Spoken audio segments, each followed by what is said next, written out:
Hello, salam, shalom, namaste, sasrikal, aloha, hola, ciao, bonjour, buna, and privyet.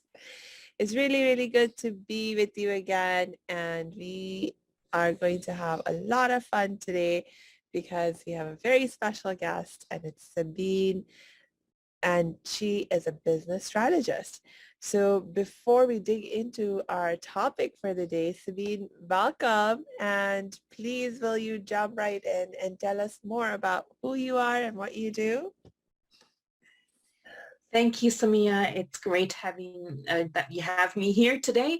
I'm very excited. I always love these kind of interviews, but then I'm always thinking about the audience around what would they really enjoy, right? So I don't like a lot of fluff and fuff, so I'm going to actually be sharing a lot of truth bombs and a lot of insights from my business. I've been in business for like 10 years and I've not only worked with female entrepreneurs but also in boardrooms. So I have actually two businesses. One is obviously related to female entrepreneurs, startup and growth around the Company Growth Academy, basically. And on the other hand, I actually run the Empowerment Portal, which is an online platform for organizations and teams basically to help with post-COVID recovery, which is pretty hot at the moment, as you can imagine, and with all the political developments, people do need the support because there's a lot of anxiety out there in the world. So I'm all about inspiring others and just sort of trying to shine a light, right? It's not always easy, even I'm feeling it right now, but I want to show up and sort of be here to sort of really support, motivate, and maybe give a few hints and tips today as well around how to do that. Nice. I love it. And you just mentioned about how you have multiple projects going on, and I know you're a mom, and you're a very busy person. And one of the things you're really excellent at is managing all of these multiple projects and things that are going on in your life. And so I would love to talk to you more about that. How do you make that happen? How can we make that happen? Mm-hmm. Um, so if you could share some do's and don'ts from your experience around that, that would be fabulous. Um, and just remember as well your podcast called Make Change Fun and Easy. So I Yeah. will remind myself, because it isn't always easy once you are an entrepreneur, or even I was in corporate, right? It's not always fun and easy, and sometimes we have to actually remind ourselves, why are we actually doing this, and are we doing this, I mean, do we have a strong enough why, right? Yeah. Is it worthwhile getting out of bed? You know, can I make the impact that I want to make? I mean, this is so foundational.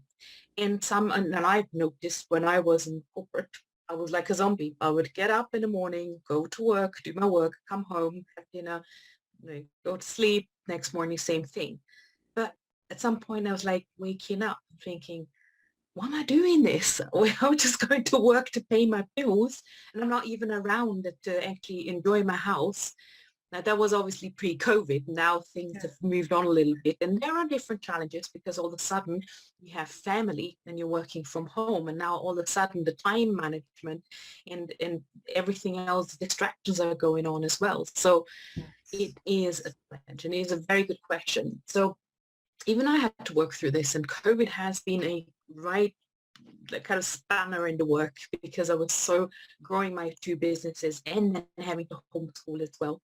And it was really, really exhausting.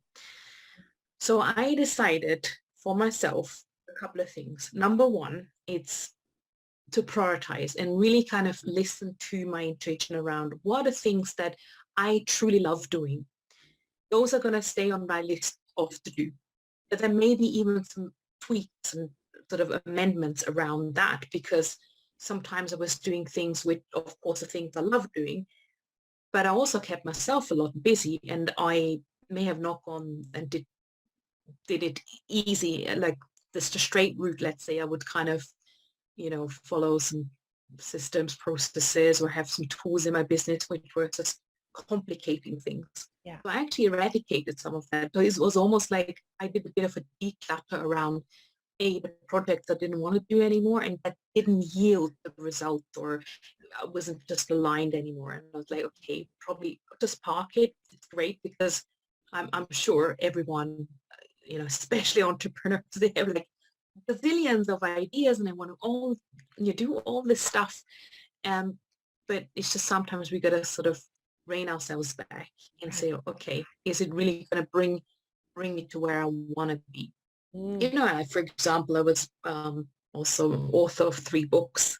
Like I want to share inspirational stories. That's where I went out to get 75 different stories. And of course, it was a lot of work in, authorship and books. That's not my income stream. Really, I wouldn't call it. There is income, but it's not my income stream as such. But again, for me, it was like a project where I really wanted to make a difference in the world, which I did. So there are those types of projects as well, which I did and plus it helped me to network, to get out there and really make that impact. So priorities is number 1, connect the purpose with your, and prioritize, declutter. Declutter, again, how many emails have you subscribed to?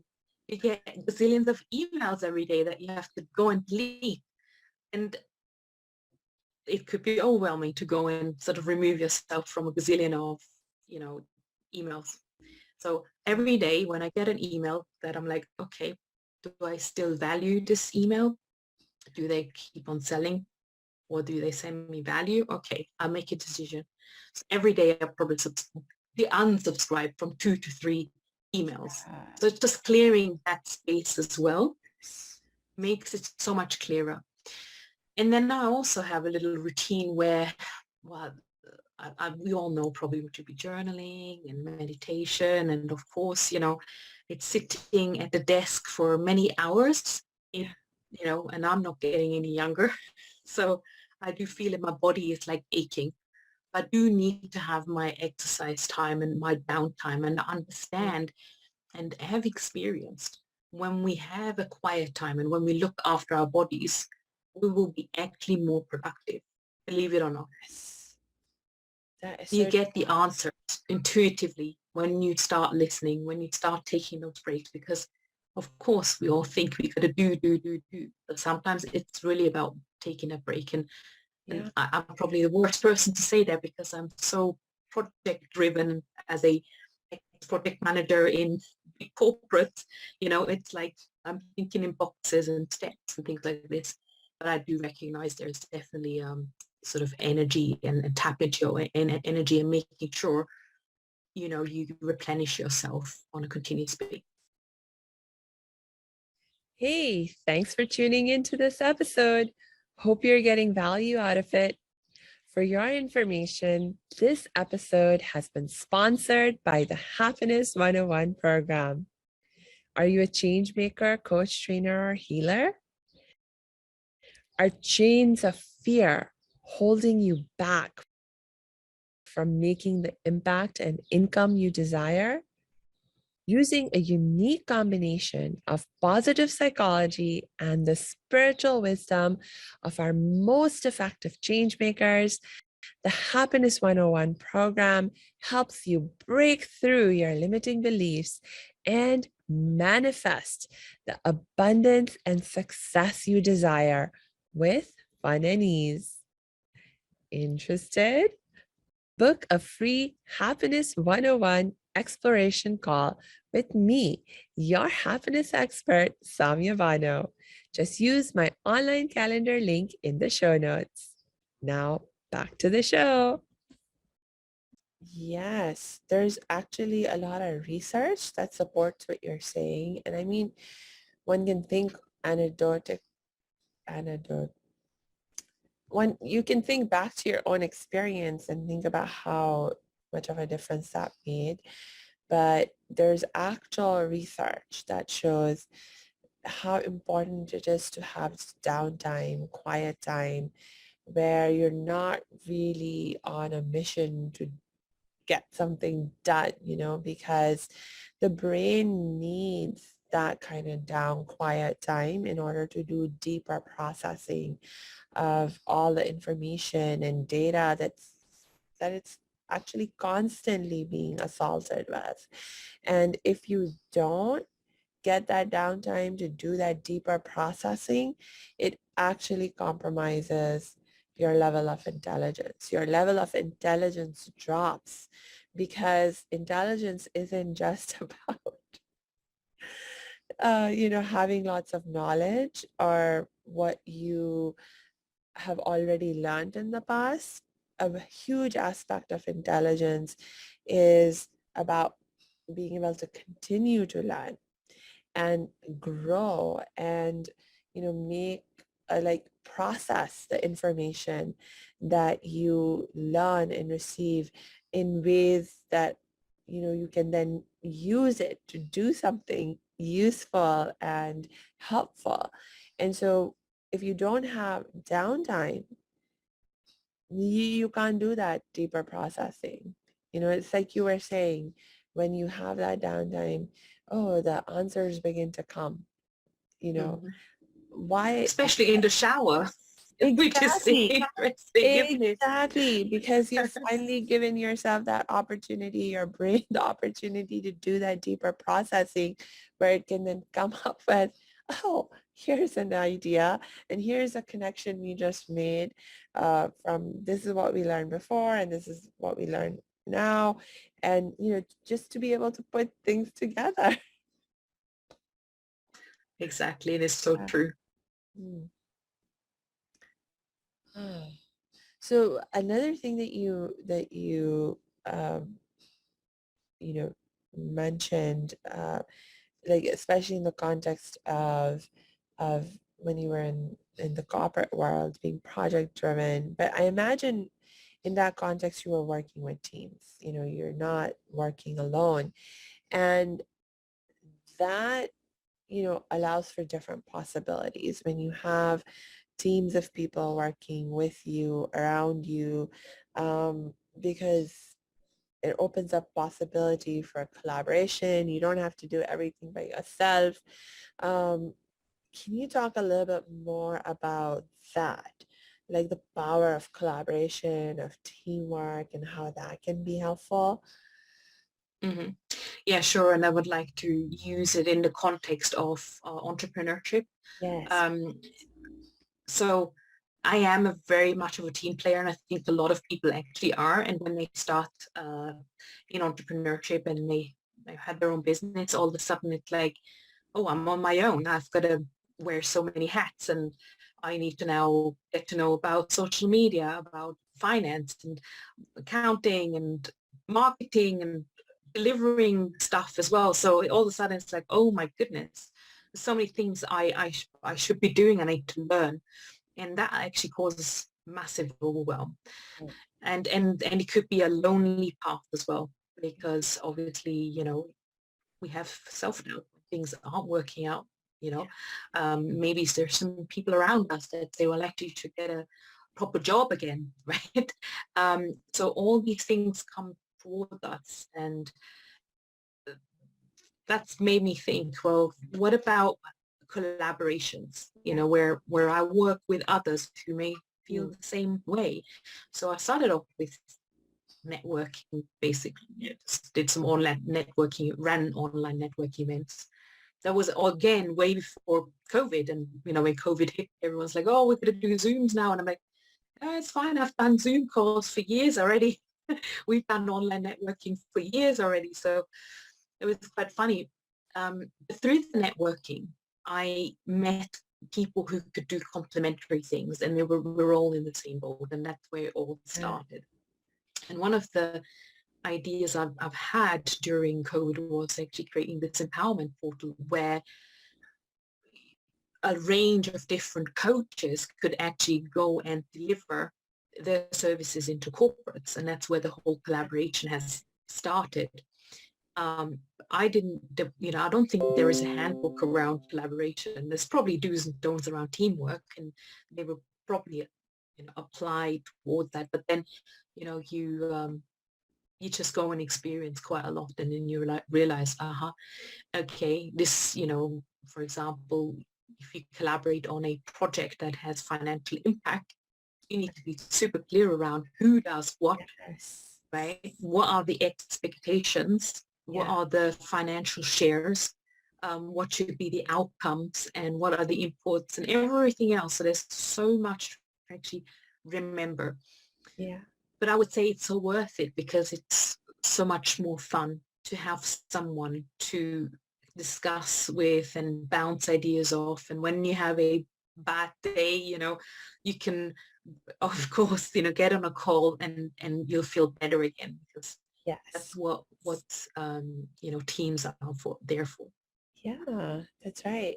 And thank you for mentioning, this, the for sure, there's amazing benefits to collaboration, but it can for sure come with challenges as well. Just like you said, like for example, if people don't get clear and about who's going to do what. And one of the things that I have experienced is that it's not enough to just get clear w- by just talking about it. You need to actually put things down on paper. Yeah, you want to write this down. And yeah, and this is where I guess why project management skills comes in quite handy, because that's what I'm thinking in processes. I'm thinking in, project plans and roles and responsibilities, um, timelines, action logs, and all this kind of stuff is absolutely so valuable to have Yeah. those things in place. Yeah.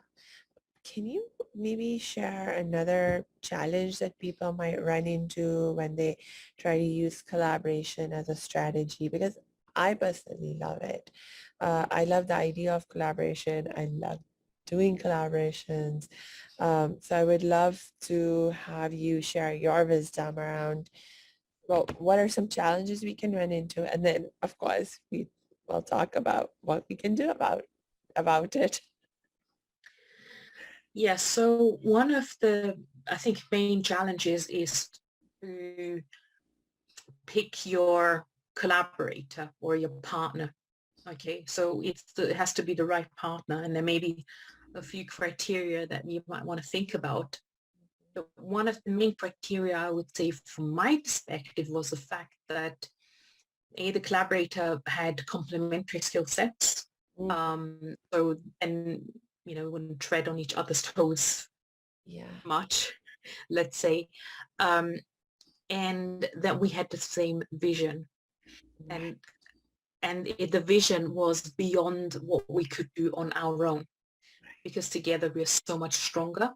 We Yeah. can leverage each other's skill set and network, and we mustn't be thinking in like scarcity in terms of, Yeah. we Mm, taking away from each other, or we're yes. competing or Yes. anything like this. So that's so foundational. That's Yes. like the human side, and the vision side. If that there's no alignment, then it's really it's not going to work. It's really not going to work. That's right. Because collaboration by definition is, coming together in a way where you're striving for win-win solutions. And that is a very different mindset than a competitive mindset. Because a competitive mindset is not a win-win mindset. A competitive mindset, by definition, sees things in context of win-lose. It's like if I win, then you have to lose. In order for me to win, you have to lose, or someone has to lose. And my gosh, that's just a very, very different energy than when we talk about collaboration and we're thinking about win-win. Could you Mm. maybe give an example of like where you applied this kind of win-win collaborative thinking, like a more concrete example of who did what that allowed for a win-win kind of uh, Mhm. solution. I've got an excellent example actually, because so when we've been building the empowerment portal for 2 years, and we've got about 30 collaborators in this pool. So that it takes, they're all putting in sweat equity. They're not being paid, right? So everyone's pulling on the on the same string. Basically, we're all in it together in the same boat with the same vision. So it takes quite a lot of leadership to set this up and to connect with the following, and sort of instill that kind of mindset Yeah. amongst the whole collaborator pool. And I guess another, I mean, obviously, there could be much smaller collaborations with just two people, and you wouldn't have such an organization Yeah. around it. But if you have a bigger pool, the next thought is, how well are they equipped and how well do they know about collaboration? So one of the ways we collaborate is on delivery, but also on business development. Uh-huh. And so because it's my company and my vision initially, they need to understand what's behind it. So Right. they need to fully immerse themselves and understand what the products and services are, Yeah. so that they can be like mini me's and clone them in essence, with their own spin, obviously, right? We're all unique human beings, but in essence they need to be equipped and confident in order to go out and sell this collaborative platform. Yes. And that takes a lot of work on my side, actually. Yeah. So we created all kinds of different courses for the collaborators, because not everyone was equipped with, okay, we've had marketing material they can now use, obviously videos, website, brochure, and now they're trained to do presentations around that. But then on the other hand, we have business development getting into corporates, and Yeah. they were just not very well equipped. So we Yeah. did a course around that for them. So again, we have a collaboration, which is a two-way street, because I give what I know, Yeah. and then they in turn do the business development, and they get rewarded also according to like a commission as to what they bring through. So it works all around. Um, but it is a learning. So it wasn't Yeah. something I had set up from the Yeah. beginning that I didn't know that was needed. Yeah. Um, Yeah. That's an excellent example and an excellent point about um y- y- everyone may not be on the same page. They may not have the same level of skill, but we can still work together, and there might be, this learning curve that we have to go through as a team in order to get everyone on the same page. That is so cool. Yeah, awesome. Okay, are there any other big challenges that you can see that might be helpful for someone to be aware of as they begin to or dig deeper into this collaboration strategy?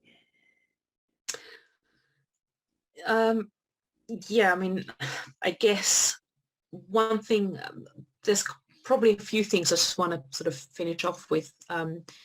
One is, you might you want to consider, is collaborating actually for me? Mm, And why would I want to collaborate, and on what would I want to collaborate? What do I want out of the collaboration? So be very careful before you go into it, because obviously it takes commitment. It's a relationship. right. It is literally like getting married to someone, and you have commitments, Yeah. and you need to keep that relationship up. You have to have an open communication and be honest. And there may even be pit stops, like a milestone, say after 3 months, let's see overall how is it going for us. And then there could be potentially even an exit plan, because not all collaborations work very well, and you can't force it. So there's got to be some open, clear, fair communication. Otherwise, it turns sour, and we don't want that. So Uh, that's one major yeah, and that was an excellent point. Can you give me an example of like when you said make sure collaborations for you? What kind of scenarios or situations might there be where collaboration is actually not a good idea? Um, sometimes I guess you don't know before you get into collaboration. You could find yourself collaborating with someone who then doesn't do what they said they will be doing, or they don't quite have the qualifications, or are not working towards your standards in terms of the quality of the delivery or handling certain situations, and it just sort of could be one-sided. um, I guess even before that, before you get into that sort of scenario, it's about just ask yourself, do I want to collaborate? How would I want to see the collaboration ideally? And then just lay it out before you approach anyone, or sort of have further conversations. Yeah. Yeah, because you yourself may not be in a mindset where you're ready to collaborate. That is so true. So true. Yeah. Thank you so much for sharing all of that amazing wisdom and those amazing tips. Do you have anything else you would like to share? Because we're sort of coming towards the end of our time for today. But yeah, any last thoughts that you would like to share? Yeah, I mean, I've always been sort of going down the route of, because coming back to make change fun and easy. Okay, it's about really thinking about the context of your business in terms of, what are you doing right now? Mm, Is it yielding the results? mm, And just critically look at the different components. Maybe the foundations may not be right. Sometimes I'm always sort of saying to people, sometimes their message isn't right, their offer isn't right, and then they keep on going round and round in loops, and it's so super frustrating. So in that time, like, don't even think about collaboration, because it will just amplify. If the offer's not right, it'll just not work either, even right. in collaboration with someone else. um, so yeah, and if anyone's kind of interested in at this time of whatever business journey you're on right now, there may be some things that you might need support with, or you're stuck with. Certainly the collaboration is something that we will be doing potentially some courses around, because it seems it becomes more and more popular. People want to know, and they want to grow exponentially, and they can't do this on their own. So there's definitely different sort of levels within that My Quantum Growth Academy, that people can sort of come and do some basics around their offers and their message, and how to get out in the first place without obviously doing any sort of complicated tech or Facebook ads and things like this. And then I have second level, where we're taking this obviously a notch up with regards to joint ventures, collaborations, and really scaling. But as you can see, it is a journey. You need to have the foundations right in order to go to the next level. So I'm just positioning where the collaboration fits from my perspective. Yes. I wouldn't have had a collaboration from day one. Actually tried. I did try, actually.